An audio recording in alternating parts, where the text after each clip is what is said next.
Hi Beshies! Hello everyone!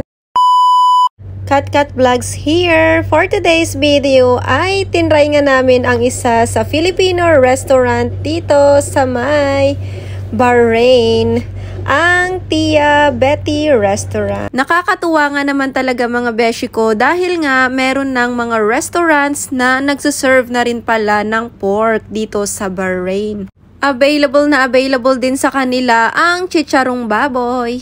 Of course, nag-order din kami mga beshies ng binagoongang pork and of course, sinigang na baboy at ang kanilang napakasarap at crunchy na patatim mga beshies.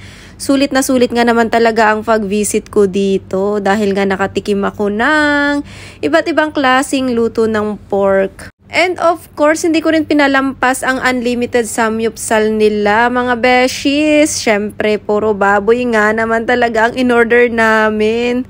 Kaya naman sulit na sulit sa halagang 3 dirhams or 3.9 dirhams ay mabubusog ka na. That's all for today. Thanks for watching. Follow for more.